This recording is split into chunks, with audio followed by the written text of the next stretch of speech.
Let me first congratulate all those who were the winners of the award. I must also commend all those who took part, because this last year was not an easy year. The last 3-4 years has been difficult for all businesses. And I must commend the women entrepreneurs who made up their mind to go through it. This year will be about the first year with positive growth, 4 years. We've had a drop in our GDPs. We have gone down as much as 7%, and we have not yet come to the GDP of 2018. That will take another year or two. We just turned the corner in the last 2 quarters of last year. This is the first year we expect positive growth. It has not been easy. It has been difficult. We had to make many adjustments. We were living beyond our means. And all of you in business know what happens. So now we have to live within our means, which means that we cannot print money or borrow from the banks. So the only option then was to raise revenue. And that was a difficult period to put the VAT increase it in January, which is the most difficult year.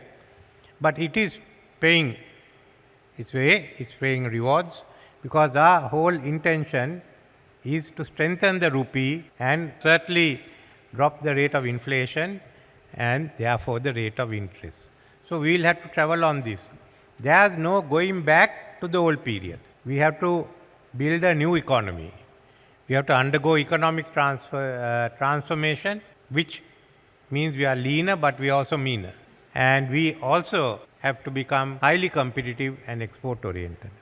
So it's in this atmosphere, in this background, that you all competed and succeeded. But in this period, there were also many who lost out. And we must help all those who are capable of rising again. This is why we've declared a moratorium on Parata execution till end of the year. Let's see what we can do and how all your associations can help the members. But since it's a new economy, it's a new beginning. We want to see many more women entrepreneurs. In fact, we want to see many more women in the workforce. We can't be satisfied with the number of women who are in the workforce. We have to increase it. So your association has a part in it by promoting women entrepreneurs, who in turn will ensure that more women are employed. The self-employed. So the government's policies, therefore, will be to promote a larger participation of women in the workforce. We have to do it. As time goes on, as our population growth is leveling out, the only way that you can increase or sustain your labor force is to ensure that more women participate. So these are some of the principles which are guiding us in building a new economy. To ensure transformation of the economy, a digital economy, a green economy, ensure we meet our net zero targets. It will be a completely different economy. But in that, there are many ventures which are open to women entrepreneurs. Small, medium and large, like to say. One is tourism. It's booming. But we are not doing enough to ensure that we get the maximum revenue, which means we need more people employed in the subsidiary services, and even in places where you have your bed and breakfast outfits, but not at $5 or $10. We want to ensure that it's at least $50 or $100. You've got to train people. The government certainly is willing to help. So if the Women's Chamber undertakes the course, we will join with you in ensuring more and more women enter the tourist trade in the different fields. It's an open one. And expansion of tourism means expansion of the food and beverages. That's the other. So we are also committed to the modernizing of agriculture. The process has just started. We have a long way to go. The first step is in giving freehold title to all those who have land development ordinance permits.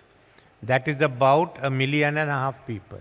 They'll own their own land which they cultivate now. We are looking at also at the same time at the other end, making available the other plantations which are vested or controlled by the government. That can be developed. Looking at opening up system A and B of the Mahaveli zones to give it to farmers who would like to take part, includes not only males but also females.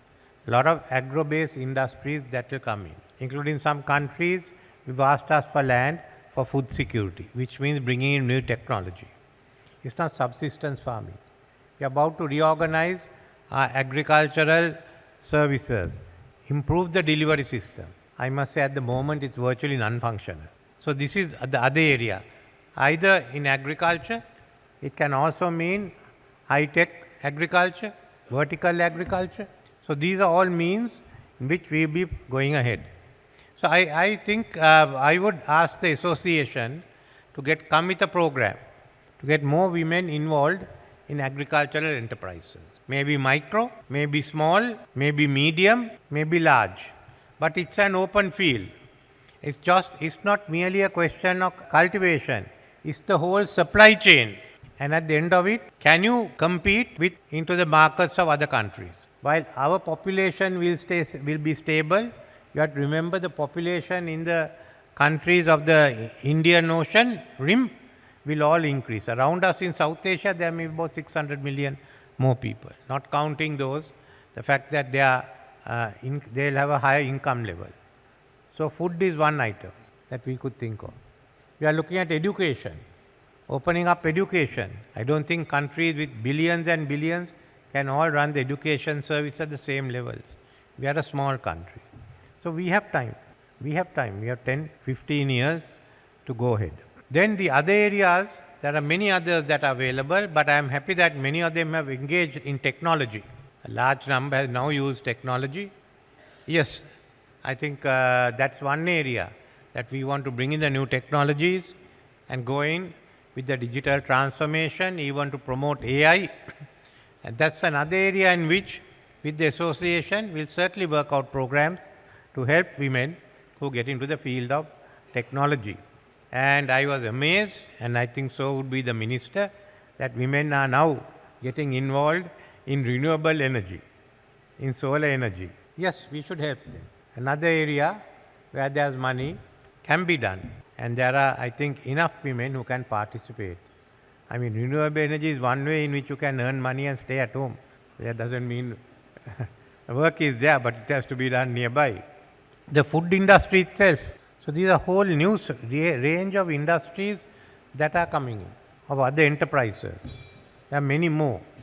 So we'd like the association, the chamber, to join us and see how we can get women, promote women to get more involved in entrepreneurship and also in training people for employment. That's another area. While we do this and we are promoting the economy, promoting more women being involved, we are also looking at the empowerment of women. At the moment, the cabinet has finalized the Women's Empowerment Bill. We have also worked on the Gender Equality Bill. So both those will become law very soon, as far as the women are concerned. And then the Gender Budgeting Bill. That will take a little longer, but those are three bills that are on the way. Outside your area of commerce, of course, we still have to have discussions and finalize the new legislation on violence against women, so to modernize the system. So these are some of the areas while the government would like to see more and more women participate in the field of enterprise, we will also be bringing around the legislative changes. And I must say, this was done by all of us. I met the women parliamentarians. They have formed what's called the Women's Caucus in Parliament. And I said, these are about women. These are the topics, kindly give me the draft laws. So they sat, they had hearings, that of course is normal. And at the end of it, they have produced the reports. So I must commend all the members of the Women's Caucus, starting from Dr. Fernando Pulle, who irrespective of political parties got together for the betterment of the women. I wish the male leaders will also do that. Unfortunately, I've asked them many times, join us. We have to go to a new economic framework. We can go back. And remember, we have to give assurances to the IMF and about 30 creditors, which we cannot break. You can't go back on it. If you go back on it, they will withdraw the support. So I've been telling them, let's all get together and agree on how we open up the economy. Then it doesn't matter who wins, who loses. The system is the same. And if you want, you can ignore the politicians and go ahead and do your business. But unlike the women MPs, the male MPs have not yet seen census. So I love to ask Dr. Fernando Pulle and others to go and tell all those leaders, look, we got together, we have resolved the issues, let's get together and resolve the country's issues. So anyway, I don't want to take any more of your time talking about what the males in the opposition are doing. You see it every day on TV. Nevertheless, I'd like to thank the Chamber for having invited me and wish you all the best in your endeavours.